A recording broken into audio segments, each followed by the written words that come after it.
কোটা আন্দোলনের জন্য দেশের ছাত্র সমাজ জেগে উঠেছে। ওই ময়নাল হোসেনের সন্তান আর ঘরে বসে থাকতে পারে নাই, তারও যৌক্তিক দাবির সঙ্গে একাত্মতা প্রকাশ করে রাজপথে নেমে পড়ল। বেলা 11 ঘটিকার সময় যখন রাজপথে আসলো, পুলিশের গুলিতেই সেই পুলিশের উপপরিদর্শক ময়নাল হোসেনের সন্তান সেখানে নিহত হয়ে যায়। একজনের বুকের মধ্যে গুলি চালিয়ে দিবেন, আল্লাহর কসম করে বললাম, আল্লাহ রাব্বুল আলামিন এই দুনিয়াতেই কোনো না কোনো ভাবে আপনার বিচার আল্লাহ রাব্বুল আলামিন করবেন। এবং শুধু দুনিয়ায় বিচার না, ওই আখিরাতের ময়দানেও আল্লাহ রাব্বুল আলামিন এর চাইতেও কঠিন থেকে কঠিন বিচার আল্লাহ রাব্বুল আলামিন রেখে দিয়েছেন। যা কিছু খায়, যা ইনকাম করে, যা কামাই করে, সব হারাম পন্থা ইনকাম করে, হারাম খায়। আল্লাহ রাব্বুল আলামিন বলেন, ওয়াজাজাউ সাইয়্যাতিন সাইয়্যাতুম মিসলুহা, অন্যায়ের প্রতিদান হলো অনুরূপ অন্যায়। আল্লাহ রাব্বুল আলামিন কোরআনুল কারীমের মধ্যে কত সুন্দর করে জানিয়ে দিয়েছে, বান্দারে, এই দুনিয়ার মধ্যে কোনো বান্দা যদি অন্যায় করে, জুলুম করে, অত্যাচার করে, ওই অনুরূপ পরিমাণ অন্যায় তার কপালে আল্লাহ রাব্বুল আলামিন দান করে দেন। এই আয়াতে কারিমা থেকে প্রমাণ হয়েছে, এই দুনিয়ার মধ্যে আল্লাহর কোনো বান্দা বান্দি যদি চরম সীমা লঙ্ঘন করে, কাউকে অন্যায়ভাবে যদি হত্যা করে, আল্লাহ পাক তার কপালেও সেই অনুরূপ বিষয় তার লিপিবদ্ধ করে দেন। কেউ যদি কারো হাত ভেঙে দেয়, কোনো না কারণে আল্লাহ রাব্বুল আলামিন তার হাতটা ভেঙে দিবেন। কেউ যদি কারো সন্তানকে অন্যায়ভাবে পাখির মতো গুলি করে হত্যা করে দেয়, হতে পারে আল্লাহ রাব্বুল আলামিন তার সন্তানকে ওইভাবেই হত্যা করে দিবেন। তার প্রমাণ হলো বাংলার জমিনে কোটা সংস্কার আন্দোলন নিয়ে কি বিরাট একটা হাঙ্গামা দাঙ্গামা শুরু হয়ে গেল। গোটা দেশের মধ্যে রক্তে রঞ্জিত হয়ে গেল আমার দেশের সাধারণ ছাত্ররা। আমার দেশের সাধারণ ছাত্ররা তাদের যৌক্তিক একটা দাবি নিয়ে সুন্দর করে উপস্থাপন করে তারা রাজপথে নামলো, কিন্তু তাদেরকে পাখির মতো গুলি করে, কিছু কিছু পুলিশেরা তাদের পাখির মতো গুলি করে দুনিয়ার থেকে বিদায় করে দিল। আল্লাহ রাব্বুল আলামিন বিশ্বনবী মুহাম্মদুর রাসূলুল্লাহ সাল্লাল্লাহু আলাইহি ওয়াসাল্লাম কত সুন্দর করে জানিয়ে দিয়েছে। আন আলিয়্যু রাদিয়াল্লাহু তাআলা আনহু ক্বালা ক্বালা রাসূলুল্লাহ সাল্লাল্লাহু আলাইহি ওয়াসাল্লাম লা তুআতা ফি মাসিয়াতিন ইন্নামা তুআতু ফিল মারুফ। নবীজি বললেন, তোমরা কোনো পাপ কাজের কোনো আনুগত্য করবা না, শুধুমাত্র একমাত্র আনুগত্য করতে হবে মারুফ কাজে, ভালো কাজের আনুগত্য করতে হবে। সুতরাং একজনের গোলাম হয়েছেন, একজনের চাকরি করেন, সেই ব্যক্তি আপনাকে পাপের অর্ডার করলো, আপনি ফলো করলেন, আপনি মুসলমান থাকতে পারবেন না। এই হাদিস থেকে অতীতের একটা কথা মনে পড়ে গেল। বাংলার জমিনের কোরআনের পাখি আল্লামা দেলোয়ার হোসেন সাইদি কত সুন্দর করে একটা উক্তি করেছিলেন,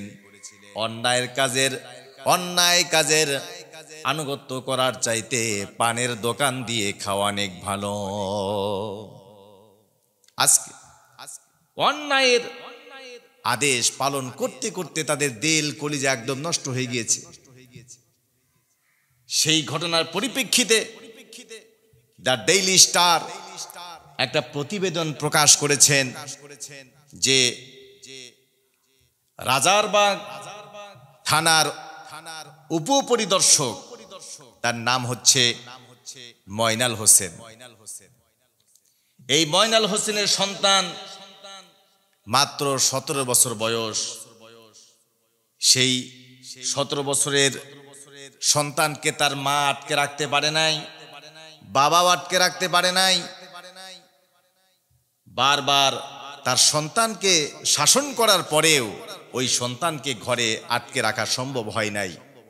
যখন শুনেছে কোটা আন্দোলনের জন্য দেশের ছাত্র সমাজ জেগে উঠেছে, ওই ময়নাল হোসেনের সন্তান আর ঘরে বসে থাকতে পারে নাই, তারও যৌক্তিক দাবির সঙ্গে একাত্মতা প্রকাশ করে রাজপথে নেমে পড়ল।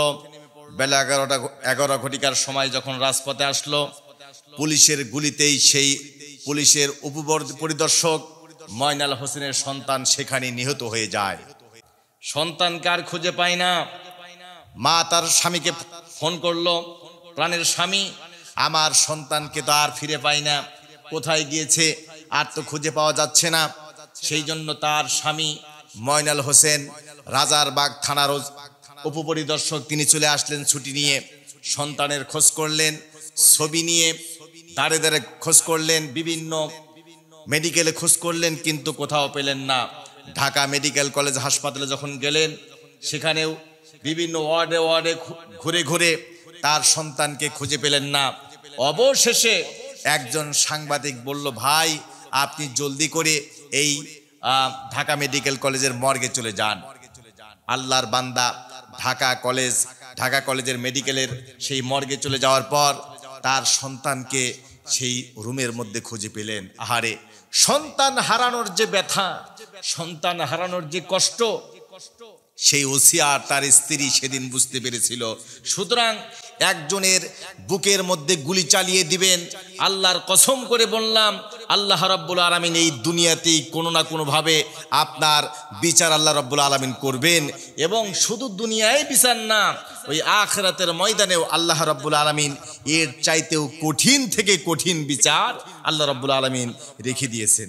আল্লাহ রাব্বুল আলামিন সেই কথা বললেন, এই দুনিয়ার মধ্যে যারা জালেম তাদের সম্পর্কে আল্লাহ রাব্বুল আলামিন কত সুন্দর করে জানিয়ে দিয়েছে।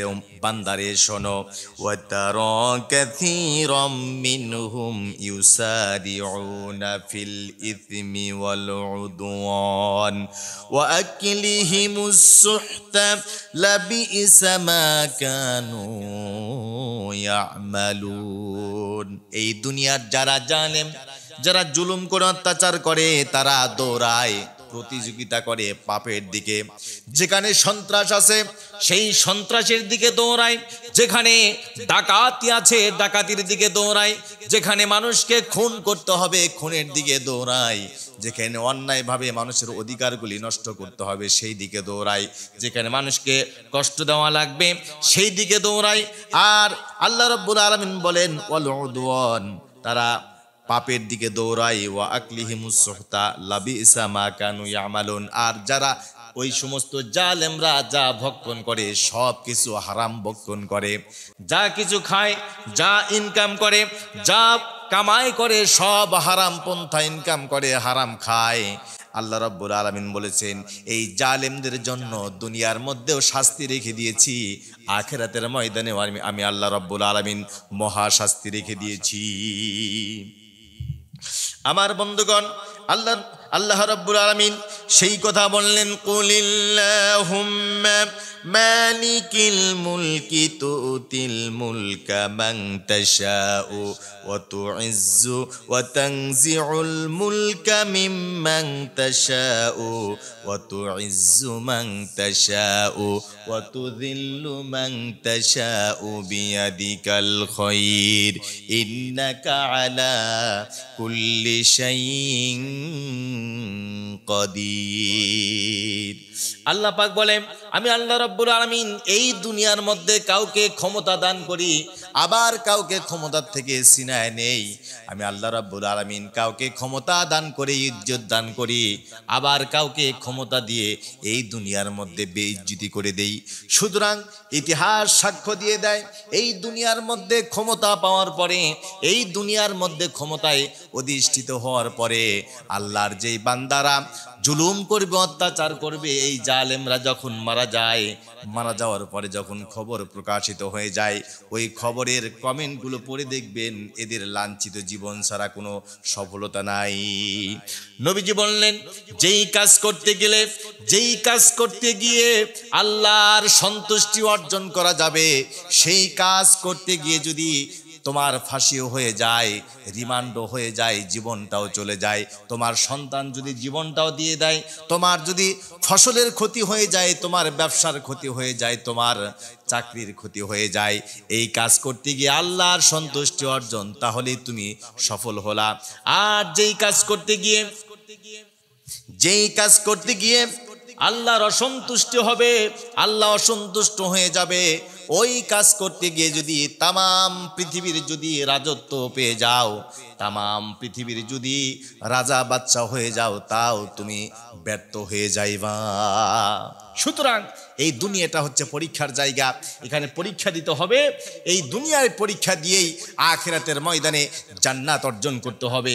সুতরাং আল্লাহ রাব্বুল আলামিন যেন আমাদের আজীবন বেঁচে থাকা পর্যন্ত যেন আমরা সঠিক সিদ্ধান্ত নিতে পারি, আমরা যেন সঠিক পথে থাকতে পারি, আমরা যেন কোনো জালেমকে আমরা আনুগত্য না করি, কোনো জালেমকে যেন আমরা সমর্থন না করি। আল্লাহ পাক যেন আমাদের সকলকে তৌফিক দান করেন, সকল বলে আমিন।